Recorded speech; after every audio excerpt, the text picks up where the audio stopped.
Enquanto Apolo estava na cidade de Corinto, Paulo viajou pelo interior da província da Ásia e chegou a Éfeso. Ali encontrou alguns cristãos e perguntou: Quando vocês creram, vocês receberam o Espírito Santo? Nós nem sabíamos que existia Espírito Santo. Isso é de comer? Então, que tipo de batismo vocês receberam? O de João. Ué, sobre ele, né? João Batista batizava aqueles que se arrependiam dos seus pecados e dizia para eles crerem naqueles que viriam depois dele, isto é, Jesus Cristo. Depois de ouvirem isso, aqueles homens foram batizados em nome do Senhor Jesus. Aí, Paulo pôs a mão sobre eles e o Espírito Santo veio sobre eles. Tupanha de Aracoape. Que Deus te bendiga, mi hijo amado. Anyone who believes will save yourself, so believe in Jesus. Aquellos que creen en el Señor Jesús serán bautizados. Durante 3 meses, Paulo foi à sinagoga e falou com coragem ao povo. Ele conversava com eles e tentava convencê-los a respeito do reino de Deus. Alguns eram teimosos, não acreditavam e, em frente de todos, ainda falavam mal do caminho do Senhor. Então Paulo abandonou a sinagoga, levando os cristãos consigo e começou a falar diretamente na escola de um homem chamado Tirano. Durante 2 anos, até que todos os moradores da província da Ásia, tanto os judeus como os não-judeus, ouviram a mensagem do Senhor. Deus fazia milagres extraordinários por meio de Paulo, tanto que as pessoas pegavam lençóis e aventais que ele usava e os levavam para os doentes tocarem.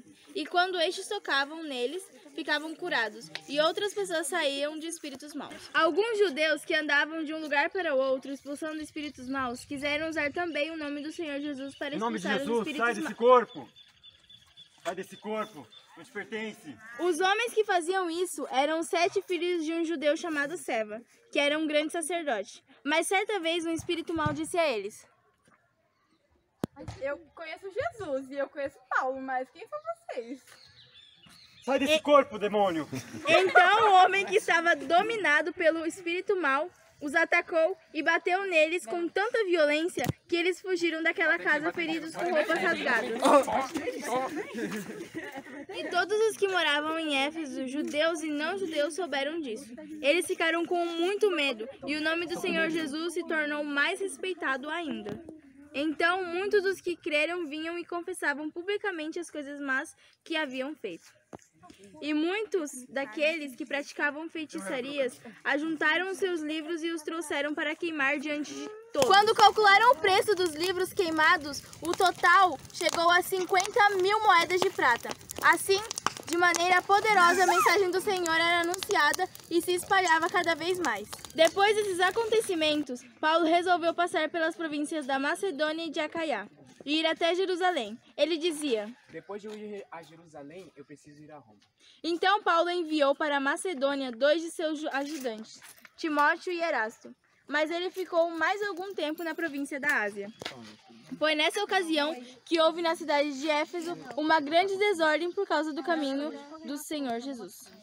Um ourives chamado Demétrio fazia pequenos modelos de prata do templo da deusa Diana, e o seu negócio dava muito lucro aos que trabalhavam com ele. Então ele chamou este e outras da mesma profissão e disse: Meus amigos, vocês sabem que nossa riqueza vem desse ofício. Vocês mesmos podem ver e ouvir o que esse tal de Paulo está fazendo. Ele afirma que os deuses feitos por mãos humanas não são deuses de verdade, e está conseguindo. Assim nós estamos correndo o perigo de ver o povo rejeitar o nosso negócio. E não só isso, existe o período de um tempo da grande deusa Diana não ficar valendo mais nada. E também, além disso, ela ser totalmente destruída. A grandeza dessa deusa é adorada por todos na Ásia e no mundo inteiro.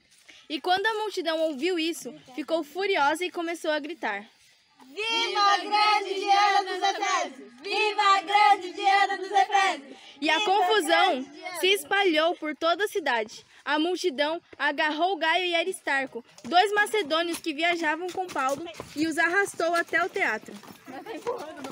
Paulo queria falar ao povo, mas os irmãos não deixavam.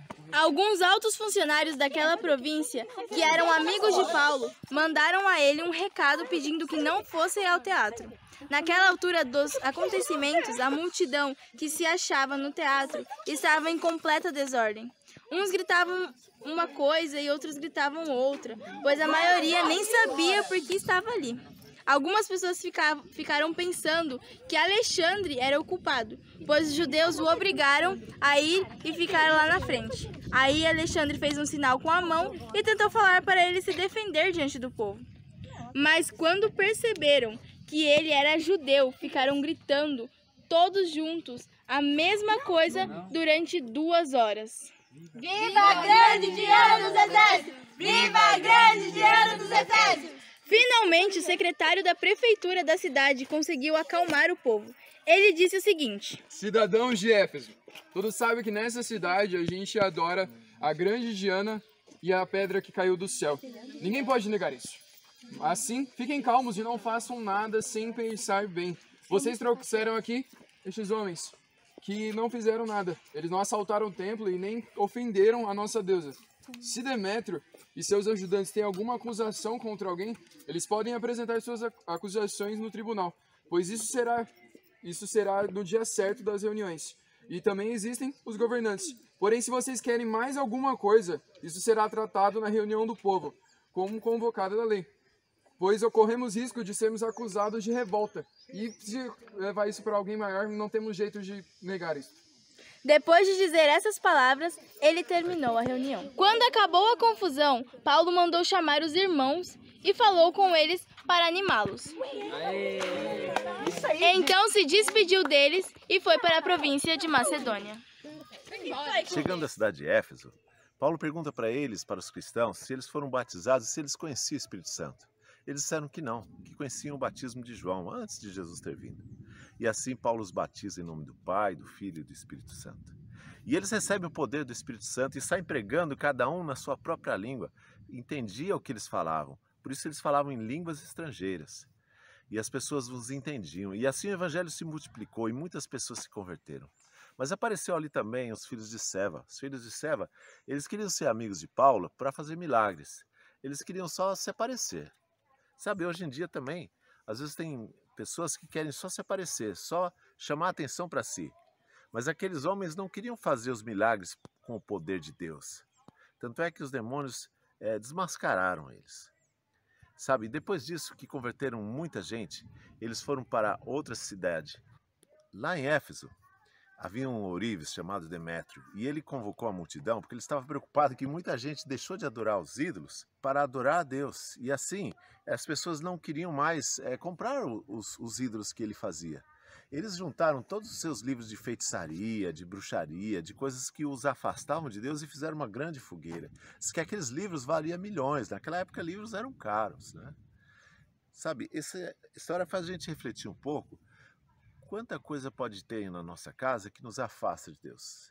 Será que a gente não precisa fazer uma fogueira? Não estou dizendo para você queimar teu computador, mas fazer uma fogueira, deletar aquilo que te afasta de Deus. Eles tiveram coragem, eles não se importaram com o valor dos livros, eles afastaram tudo aquilo que os tiravam de Deus. Mas isso também chocou o inimigo. E Demétrio então convoca o povo para incitar a multidão numa confusão contra Paulo. E eles começam a clamar, Diana nos Efésios, e eles começam a ir contra Paulo. Mas o homem da prefeitura acalma as pessoas, mostrando o lado racional. Olha, tem o lugar de julgamento, isso é uma questão de religião, não precisam de perseguir eles. Assim, Paulo teve 3 anos de trabalho com muitas bênçãos lá em Efésios. E ele deixou uma grande igreja sólida fundada lá, de pessoas que creram, que abandonaram seus ídolos para servir a Deus. E é essa missão que ele tinha cumprido naquela cidade. E essa missão que Jesus nos deu, de abandonar os ídolos, as coisas erradas e seguir a Jesus. Esse é o convite que eu trago para você hoje com essa história. Vamos orar. Querido bom Deus, obrigado, Senhor, porque o Senhor nos transforma, muda a nossa vida e o Senhor nos prepara para o céu. O Senhor venha purificar a nossa vida de todos os ídolos, de todas as coisas que atrapalham de servir, Senhor. Te pedimos em nome de Jesus. Amém. E até a semana que vem.